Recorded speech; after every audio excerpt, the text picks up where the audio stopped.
सभी बच्चों को गुड आफ्टरनून।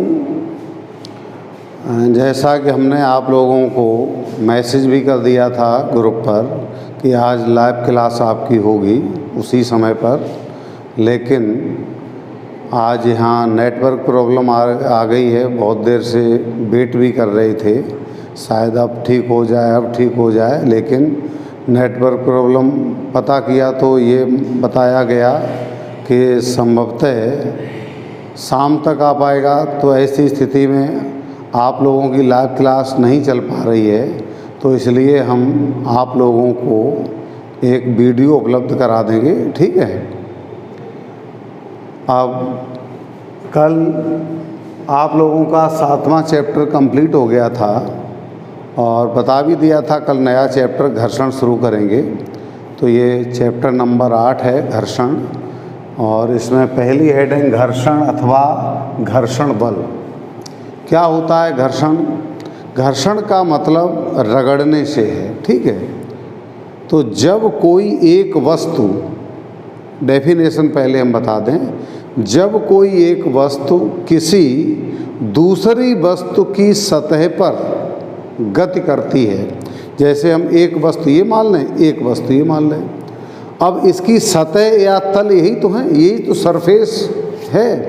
तो जब कोई एक वस्तु दूसरी वस्तु की सतह पर गति करती है, ये गति हो रही है, तो इन दोनों वस्तुओं के स्पर्श करने वाले तलों, यानी संपर्क में जो तल हैं, उन तलों के बीच गति के विपरीत दिशा में एक बल लगता है, जिसे घर्षण अथवा घर्षण बल कहते हैं। जैसे आप लोगों ने देखा होगा कि अगर हम साइकिल चला रहे हैं और पैडल चलाना बंद कर दें तो कुछ देर बाद वो साइकिल अपने आप रुक जाएगी। क्यों रुक जाएगी? क्योंकि साइकिल के पहिए के जो टायर हैं, टायर की सतह और रोड की सतह दोनों स्पर्श करते हुए ही तो चलते हैं। तो अब साइकिल इधर को अगर जा रही है रोड पर, तो घर्षण बल उसके विपरीत दिशा में इधर को लगेगा। तो अगर कोई इधर जा रहा है, उसके विपरीत दिशा में कोई बल लगाए, तो परिणाम क्या होगा? धीमे धीमे वो वस्तु रुक जाएगी। समझ में आ गया होगा आप लोगों के। और जैसे आप लोगों ने देखा होगा, अगर कोई मान लीजिए दौड़ रहा है और कोई उसे पीछे से रोकना चाहे तो क्या होगा? पीछे से ऐसे पकड़ के इधर विपरीत दिशा में उसे खींचेंगे तो रुक जाएगा, ठीक है। तो ऐसे ही आप लोगों को हमने न्यूटन का गति विषय के एक प्रथम नियम भी बताया था 2 दिन पहले, कि यदि कोई वस्तु रुकी हुई है या विराम अवस्था में है तो विराम अवस्था में ही बनी रहेगी, गतिमान है तो गतिमान अवस्था में ही बनी रहेगी। कब तक? जब तक उस पर अवस्था परिवर्तन के लिए कोई बाह्य बल नहीं लगाया जाएगा। उदाहरण भी हमने ये दिया था कि कोई वस्तु रखी है, जैसे मेज पर कॉपी रख दी, तो रखी रहेगी, यानी विराम अवस्था में बनी रहेगी। कब तक? जब तक हम उसको उठाने के लिए या विस्थापित करने के लिए कोई बल नहीं लगाएंगे, तब तक रखी रहेगी। लेकिन ये भी हमने बताया था कि अगर कोई वस्तु गतिमान है तो गतिमान ही बनी रहेगी, लेकिन ऐसा प्रैक्टिकली हम लोग नहीं देख पा रहे हैं। जैसे गेंद को मान लो हमने फील्ड में फेंक दिया, लुढ़का दिया ज़मीन पर, तो उसको नहीं रोकेंगे, गतिमान है, नहीं रोकेंगे फिर भी रुक जाएगी। क्यों रुक जाती है? क्योंकि मैदान की सतह और गेंद की सतह दोनों स्पर्श करते हुए चलती हैं, तो उनके स्पर्श करने वाले तलों के बीच गेंद की गति के विपरीत दिशा में एक बल लगता है। गेंद अगर इधर को जा रही है तो इधर को एक बल लगेगा, वही घर्षण बल है। उम्मीद है कि आप लोग घर्षण बल समझ गए होंगे। परिभाषा एक बार हम और बताए दे रहे हैं। जब कोई एक वस्तु किसी दूसरी वस्तु की सतह पर खिसकती है तो या गति करती है, तो उन दोनों वस्तुओं के संपर्क तलों यानी स्पर्श करने वाले तलों के बीच गति के विपरीत दिशा में एक बल लगता है जिसे हम घर्षण या घर्षण बल कहते हैं। उम्मीद है आप लोग समझ गए होंगे और थोड़ा और पढ़ाई दे रहे हैं हम, ऐसे ही समझाए दे रहे हैं, उसकी PDF डाल देंगे, ठीक है, क्योंकि लिखवाएंगे तो बहुत कम लिख पाएगा। तो परिभाषा हम एक बार आपको फिर से रिपीट किए दे रहे हैं। जब कोई एक वस्तु किसी दूसरी वस्तु की सतह पर गति करती है तो उन दोनों वस्तुओं के संपर्क तलों यानी स्पर्श करने वाले तलों के बीच गति के विपरीत दिशा में एक बल लगता है जिसे घर्षण अथवा घर्षण बल कहते हैं। उम्मीद है घर्षण बल की परिभाषा आप लोग समझ गए होंगे। अब अगली हेडिंग है घर्षण उत्पन्न होने का कारण, यानी घर्षण उत्पन्न क्यों होता है, घर्षण क्यों लगता है उसको समझ लीजिए। घर्षण जो है किसी वस्तु के तल की अनियमितता, इररेगुलरिटी, यानी एक जैसा तल न होने की वजह से लगेगा। एक जैसा तल न होने का मतलब जैसे खुरदरापन हो, जैसे आप लोगों की साइकिल, बाइक, कार, कोई भी वाहन ले लो, उनके टायर आप लोगों ने देखे होंगे अनियमित होते हैं। अनियमित का मतलब एक प्लेन नहीं होंगे, वो ट्यूब की तरह चिकने नहीं होंगे, वो खुरदरे होंगे, यानी उसी को हम अनियमितता कहेंगे, इर्रेगुलरिटी, ठीक है। तो किसी वस्तु की सतह या तल के अनियमित होने की वजह से, और दूसरा संपर्क तलों के अणुओं के बीच लगने वाले आकर्षण बल की वजह से वस्तुओं में घर्षण उत्पन्न होता है। तो घर्षण उत्पन्न होने का कारण आप लोग समझ गए होंगे, वस्तुओं के तलों की अनियमितता तथा वस्तुओं के तलों के अणुओं के बीच लगने वाले आकर्षण बल के कारण घर्षण उत्पन्न होता है, ठीक है। आप लोगों ने ये देखा होगा कि जैसे हम लोग जो जूते चप्पल पहनते हैं उनके सोल का मतलब निचला हिस्सा देखा होगा खुरदरा होता है, जानबूझकर खुरदरा बनाया जाता है। वाहनों के टायर खुरदरे बनाए जाते हैं, ठीक है। क्यों बनाए जाते हैं? क्योंकि खुरदरेपन से घर्षण बल बढ़ जाता है, और घर्षण बल जब बढ़ जाएगा तो हम लोगों के फिसलने की संभावना कम रहती है। पता चला, देखो ये भी बता दें, कुछ परिस्थितियों में घर्षण हम लोगों के लिए लाभदायक भी है, कुछ परिस्थितियों में घर्षण हम लोगों के लिए नुकसानदायक भी है। अब लाभदायक क्या है वही हम बता रहे हैं अभी, कि जैसे जूते चप्पल के सोल, वाहनों के टायर, ये खुरदरे बनाए जाते हैं।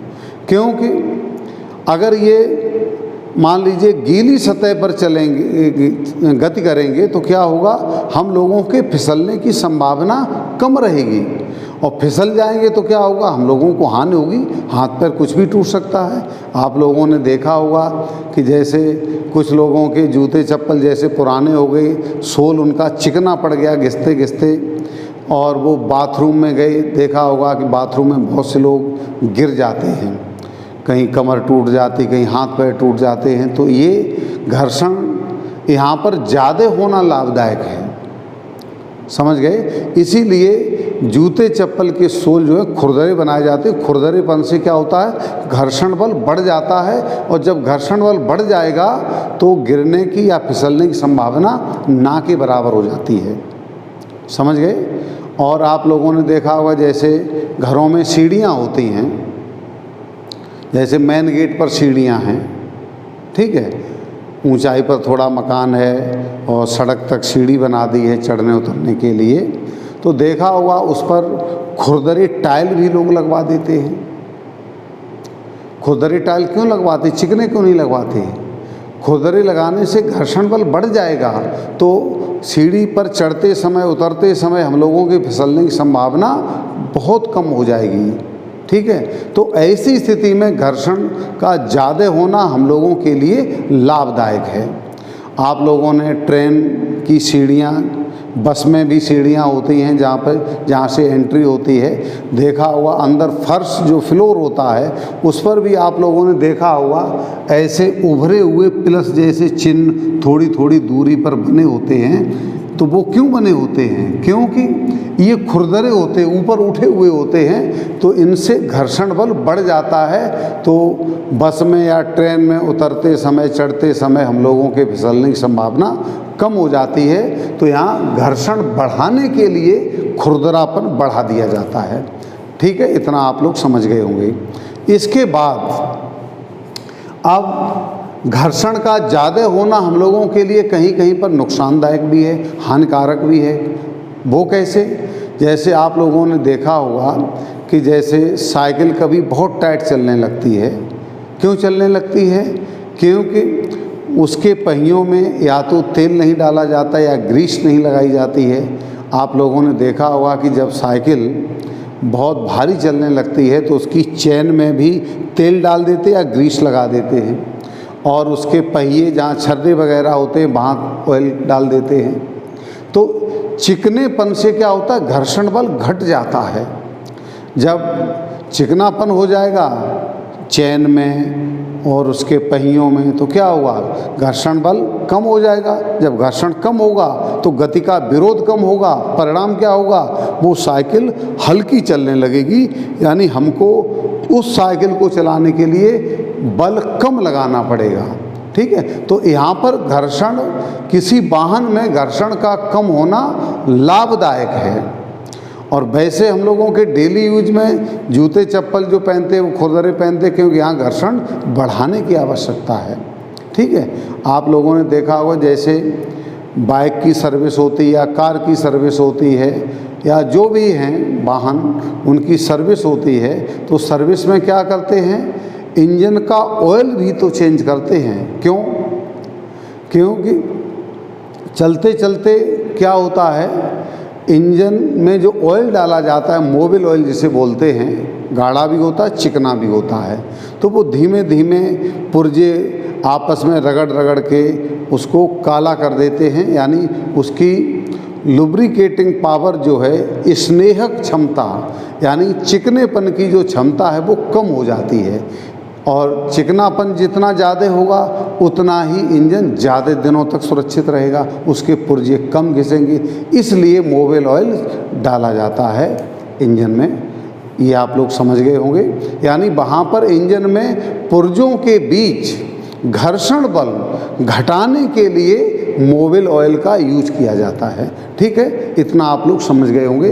तो आप लोग कम से कम इतना तो क्लियर हो ही गए होंगे कि कहीं पर घर्षण ज़्यादा होना आवश्यक है और कहीं पर घर्षण ज़्यादा होना नुकसानदायक भी है। doनों ही बातें हमने आप लोगों को समझा दी हैं। ठीक है, इसके बाद अब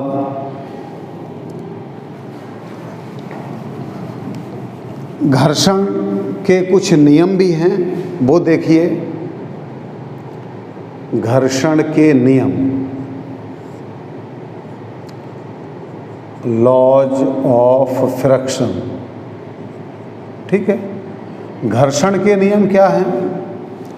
पहला नियम ये है कि घर्षण सदैव वस्तु की गति के विपरीत दिशा में लगता है या कार्य करता है। अगर वस्तु इधर को जा रही है तो घर्षण बल इधर कार्य करेगा, तभी तो उसकी गति का विरोध होगा, तभी तो वो वस्तु धीमे धीमे रुक जाती है। समझ गए? पहला नियम क्या है? घर्षण सदैव वस्तु की गति के विपरीत दिशा में कार्य करता है। दूसरा पॉइंट, घर्षण बल वस्तु के संपर्क तलों की प्रकृति। संपर्क तल, जैसे ये दो वस्तुएं हमने आप लोगों को बताई थी, तो संपर्क तल यही तो होंगे जब ये गति करेंगे, ये। ठीक है, तो घर्षण बल वस्तुओं के संपर्क तलों की प्रकृति का मतलब ये है खुरदरेपन अथवा चिकनेपन पर निर्भर करता है। अब अगर वस्तुओं के तल खुरदरे हैं तो घर्षण बल बढ़ जाएगा, जैसा कि अभी समझा चुके आप लोगों को। चिकनापन है तलों में तो घर्षण बल घट जाएगा। ठीक है, आप लोगों ने देखा होगा बरसात के मौसम में अक्सर कहीं पर अगर देखा होगा ज़मीन, पानी बरस रहा है, ज़मीन चिकनी हो गई, और अगर मान लीजिए जूते चप्पल भी उनकी भी सोल घिसी हुई है या कम खुरदरी है, तो देखा होगा कभी कभी लोग गिर भी जाते हैं, और गिर के एकदम उठते हैं, पता लगा थोड़ा उठे, सीधे नहीं हो पाए, उठ के फिर गिर गई। तो वहाँ क्या हो गया, चिकनापन है, चिकनेपन से घर्षण कम हो गया, इसलिए बार बार फिसल जाते हैं। ठीक है, तो घर्षण बल वस्तुओं के तलों के खुरदरेपन अथवा चिकनेपन पर निर्भर करता है। ठीक है, और ये वस्तुओं के संपर्क तलों के क्षेत्रफल पर या आकार पर निर्भर नहीं करता है। ये नहीं कि क्षेत्रफल ज़्यादा कांटेक्ट में है तो आकार भी बढ़ जाएगा, तो आकार और क्षेत्रफल पर घर्षण बल डिपेंड नहीं करता है, केवल खुरदरेपन और चिकनेपन पर निर्भर करता है। तीसरा पॉइंट, तीसरा ये है कि घर्षण बल F, घर्षण बल F वस्तु की अभिलंब प्रतिक्रिया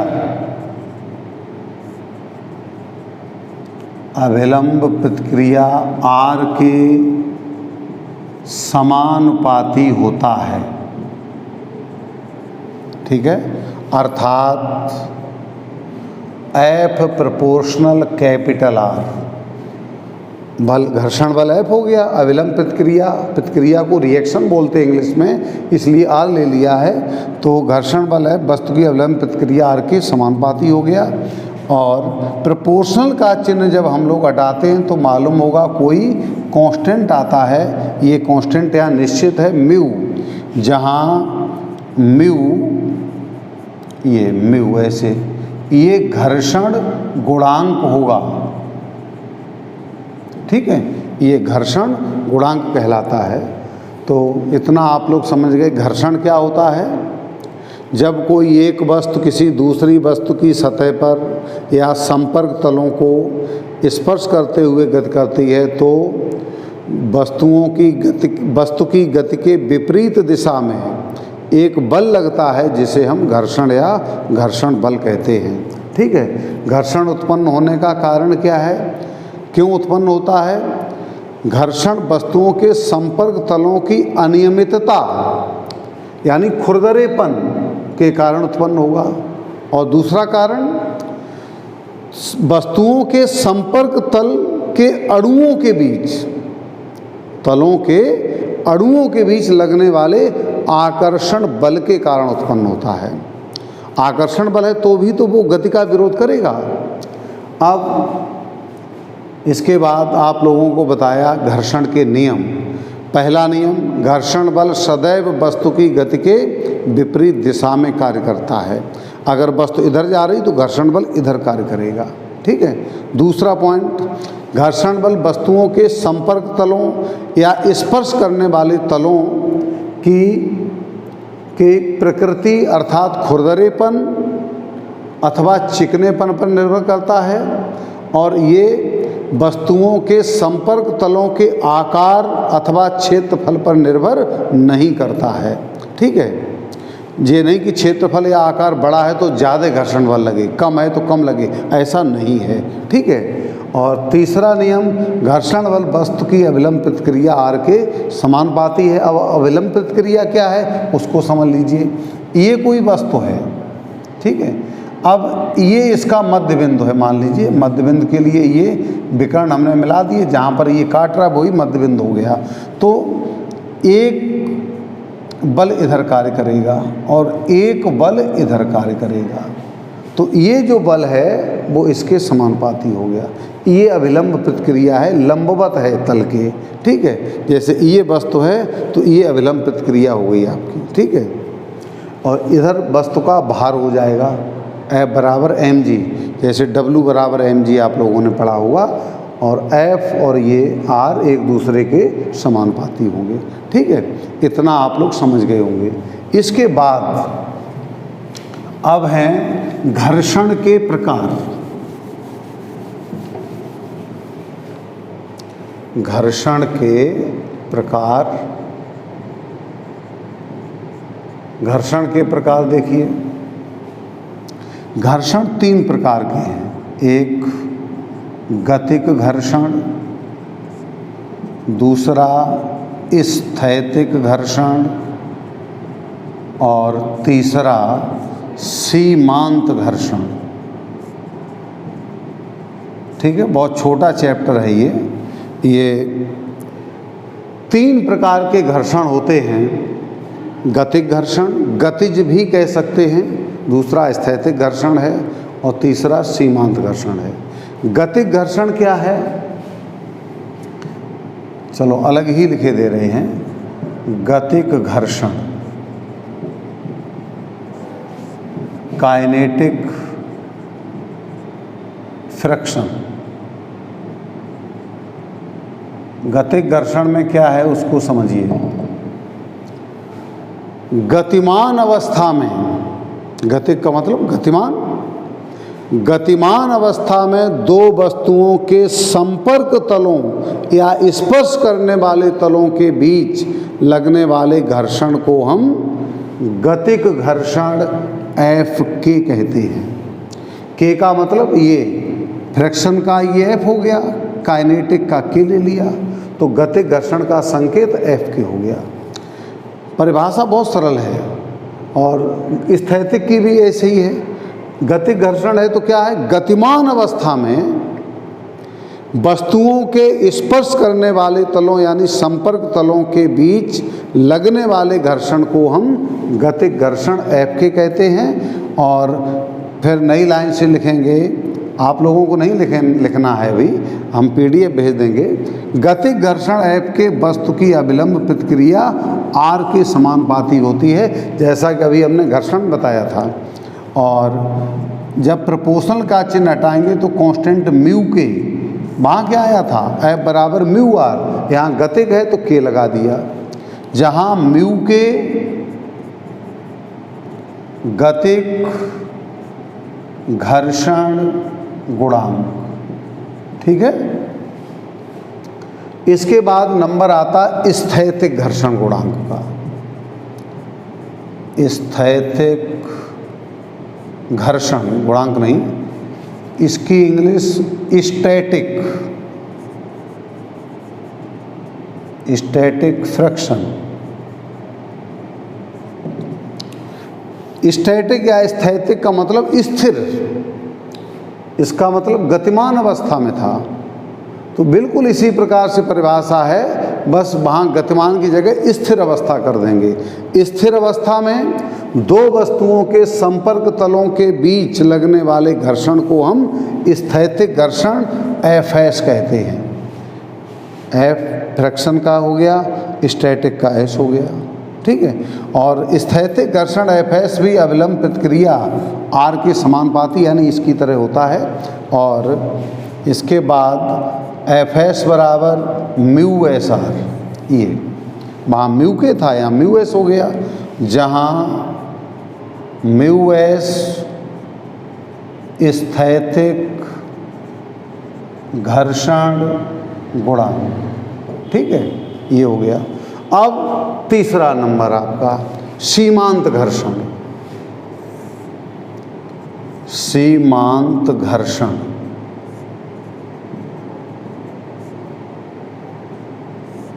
इंग्लिश में लिमिटिंग फ्रिक्शन। सीमांत घर्षण क्या है, स्थैतिक घर्षण के अधिकतम मान को सीमांत घर्षण कहते हैं, यानी स्थैतिक घर्षण के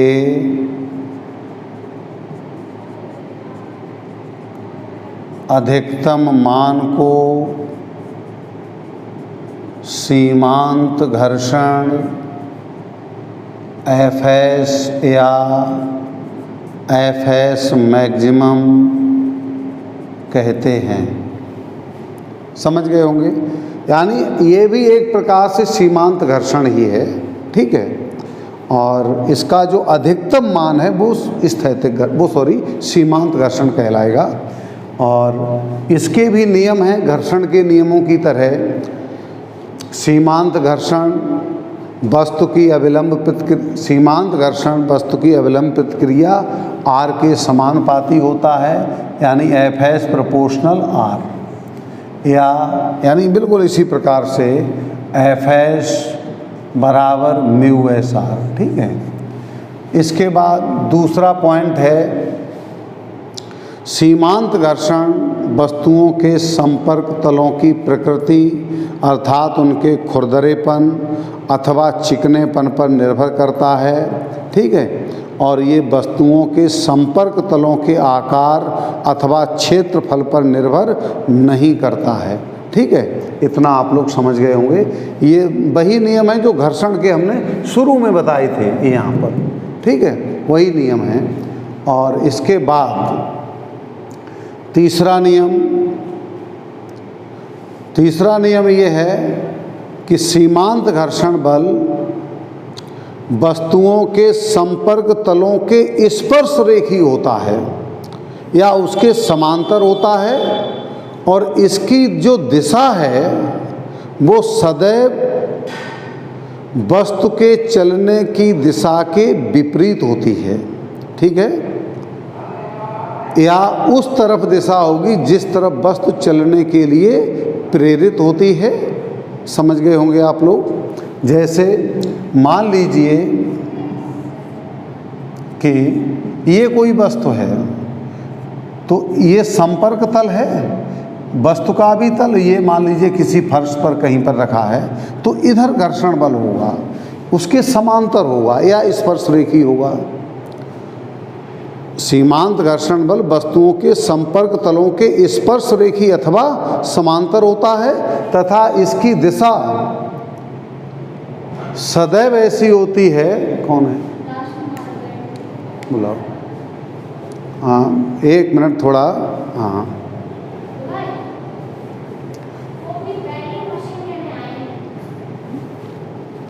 दे दो वहीं से। हाँ, इसकी जो दिशा है, एक लोग बीच में आ गए थे, चलिए कोई बात नहीं, डिस्टरबेंस हो गया। तो सीमांत घर्षण की जो दिशा है वो वस्तुओं के संपर्क तलों के स्पर्श रेखी अथवा समांतर होती है, और ये सदैव उस दिशा में कार्य करता है जिस दिशा में वस्तु चलने के लिए प्रेरित होती है, ठीक है। अब इसके बाद थोड़ा सबसे ज़्यादा इम्पोर्टेंट ये चीज़ है आपकी, मोस्ट इम्पोर्टेंट, और सीमांत घर्षण के जो नियम हैं वो इम्पोर्टेंट हैं। इसके अलावा ये थोड़ा हम बता दें, गतिक घर्षण वैसे कोई ज़रूरत नहीं है लेकिन फिर भी चलो हम बता दें। गतिक घर्षण दो प्रकार के होते हैं, एक सर्पी घर्षण और दूसरा लोटनिक घर्षण, ठीक है। सर्पी घर्षण क्या है? जब कोई एक वस्तु दूसरी वस्तु की सतह पर खिसकती है या सरकती है तब उन वस्तुओं के संपर्क तलों के बीच लगने वाले घर्षण को हम सर्पी घर्षण कहते हैं। इतना समझ गए होंगे आप लोग। जब कोई एक वस्तु, फिर से समझ लो, जब कोई एक वस्तु दूसरी वस्तु की सतह पर सरकती है तब उन वस्तुओं के संपर्क तलों के बीच लगने वाले घर्षण को सर्पी घर्षण कहते हैं। लोटनिक घर्षण क्या है? जब किन्हीं दो वस्तुओं के संपर्क तलों के बीच कोई वस्तु या जब कोई एक वस्तु दूसरी वस्तु पर की सतह पर बिना फिसले हुए लुढ़कती है, ठीक है, बिना फिसले हुए लुढ़कती है, तब हम उन वस्तुओं के संपर्क तलों के बीच लगने वाले घर्षण को लोटनिक घर्षण कहेंगे। जैसे आप लोगों ने देखा होगा कि गैस से भरा हुआ सिलेंडर है, तो उसको एक स्थान से दूसरे स्थान तक अगर ऐसे ही उठा के ले जाएं तो ज़्यादा प्रॉब्लम होगी, बल हमको ज़्यादा लगाना पड़ेगा। लेकिन आप लोगों ने देखा होगा कि जैसे कुछ लोग क्या करते हैं कि सिलेंडर को सड़क पर ऐसे लिटा, ये सिलेंडर है उसको ऐसे लिटा दिया और उसमें थोड़ा लात मार दी है ऐसे, तो वो देखा होगा आप लोगों ने, काफ़ी दूर तक लुढ़कता हुआ चला जाता है। तो ये लोटनिक घर्षण है, समझ गए। और जिसमें वस्तु सरकती है, ठीक है, वो सर्पी घर्षण है। इसमें बिना फिसले हुए वस्तु लुढ़केगी तो वो लोटनिक घर्षण, ठीक है। अब इसके बाद अब ये पहले हम थोड़ा आप लोगों को एक बार रिवाइज करा दें। घर्षण क्या है? जब कोई एक वस्तु दूसरी वस्तु की सतह पर गति करती है तो उनके स्पर्श करने वाले तलों या संपर्क तलों के बीच गति के विपरीत दिशा में एक बल लगता है जिसे घर्षण या घर्षण बल कहते हैं, ठीक है। घर्षण उत्पन्न होने का कारण, घर्षण उत्पन्न होने का कारण क्या है? वस्तुओं के संपर्क तलों की अनियमितता तथा वस्तुओं के संपर्क तलों के अणुओं के बीच लगने वाले आकर्षण बल के कारण घर्षण उत्पन्न होता है, ठीक है। दूसरे शब्दों में खुरदरेपन और अणुओं के बीच लगने वाले आकर्षण बल की वजह से घर्षण उत्पन्न होता है, क्योंकि आकर्षण उसको आगे बढ़ने से रोकता है। फिर घर्षण के नियम, पहला नियम, घर्षण सदैव वस्तु की गति के विपरीत दिशा में लगता है, ठीक है। दूसरा नियम क्या है? घर्षण जो है वो वस्तु की प्रकृति अर्थात खुरदरेपन अथवा चिकनेपन पर निर्भर करता है और ये वस्तुओं के संपर्क तलों के आकार अथवा क्षेत्रफल पर निर्भर नहीं करता है, ठीक। तीसरा पॉइंट, घर्षण बल वस्तु की अविलंब प्रतिक्रिया आर के समानुपाती होता है, यानी एप्रोपोर्शनल आर। अविलंब प्रतिक्रिया अभी हमने बताई थी, यहाँ फिर से समझ लो। ये दोनों के विकर्ण मिला दिए, ये इधर इसका भार यानी गुरुत्वीय बल हो गया, ये अविलंब प्रतिक्रिया आर हो गई। तो F बराबर म्यू आर, म्यू घर्षण गुणांक कहलाएगा, ठीक है। इसके बाद हमने बताया था घर्षण के प्रकार, 3 प्रकार, गतिक, स्थैतिक और सीमांत। गतिक घर्षण क्या है? गतिमान अवस्था में दो वस्तुओं के संपर्क तलों के अणुओं के संपर्क तलों के बीच लगने वाले घर्षण को हम गतिक घर्षण F के कहते हैं और ये F के अविलंब प्रतिक्रिया R के समानुपाती होता है और प्रोपोर्शनल का चिन्ह हटाएंगे तो म्यू के गतिक घर्षण गुणांक है। इसके बाद ये बाद में गतिक घर्षण भी 2 प्रकार के होते हैं, A B करके लिख सकते हो। एक सर्पी घर्षण, दूसरा लोटनिक घर्षण। सर्पी घर्षण क्या है? जब कोई एक वस्तु दूसरी वस्तु की सतह पर सरकती है तो उनके संपर्क तलों के बीच लगने वाले घर्षण को सर्पी घर्षण कहते हैं। लोटनिक घर्षण क्या है? जब कोई वस्तु दूसरी वस्तु की सतह पर बिना फिसले हुए लुढ़कती है तब उन वस्तुओं के संपर्क तलों के बीच लगने वाले घर्षण को हम लोटनिक घर्षण कहते हैं। राइट, इतना आप लोग क्लियर हो गए होंगे। उसके बाद नंबर आता स्थैतिक घर्षण का। बीच में ये 2 प्रकार इसके छूट गए थे, वो हमने बता दिए हैं। स्थैतिक घर्षण यानी स्थिर अवस्था में, रुकी हुई अवस्था में दो वस्तुओं के संपर्क तलों के अणुओं के दो वस्तुओं के संपर्क तलों के बीच लगने वाले घर्षण को हम स्थैतिक घर्षण Fs कहते हैं और ये भी अविलंब प्रतिक्रिया R के समानुपाती होता है। तो Fs प्रोपोर्शनल R या Fs बराबर mu S R, mu S स्थैतिक घर्षण गुणांक, म्यू के गतिक घर्षण गुणांक, ठीक है। इसके बाद आता है सीमांत घर्षण। स्थैतिक घर्षण के अधिकतम मान को हम सीमांत घर्षण Fs या Fs मैक्सिमम कहते हैं और सीमांत घर्षण के नियम लगभग वही हैं जो अभी हमने घर्षण के नियम आप लोगों को बताए थे कि सीमांत घर्षण वस्तुओं की प्रकृति अर्थात उनके खुरदरेपन अथवा चिकने पर निर्भर करता है और ये वस्तुओं के संपर्क तलों के आकार अथवा क्षेत्रफल पर निर्भर नहीं करता है। सीमांत घर्षण की दिशा वस्तुओं के संपर्क तलों के स्पर्श रेखी अथवा समांतर होती है और ये जो दिशा है और ये जो सीमांत घर्षण बल या इसकी जो दिशा है वो उसके विपरीत होती है जिधर को वस्तु चलने के लिए प्रेरित होती है, यानी जिधर वस्तु चलने वाली है उसके विपरीत दिशा में ये कार्य करेगा। ठीक है। तीसरा पॉइंट, सीमांत घर्षण Fs ये भी अविलंब प्रतिक्रिया R के समानुपाती होता है, जैसे कि स्थैतिक में था वही पॉइंट यहाँ भी है। ठीक है। अब इसके बाद ये सब आप लोगों का हो गया है, बस आप आज इतना ही रखिएगा और इसकी हम PDF जितना हमने यहाँ तक पढ़ा दिया है सीमांत घर्षण के नियम तक, उतना हम PDF में आप लोगों को भेज देंगे, वो आप लोग नोट कर लेना। Thank you.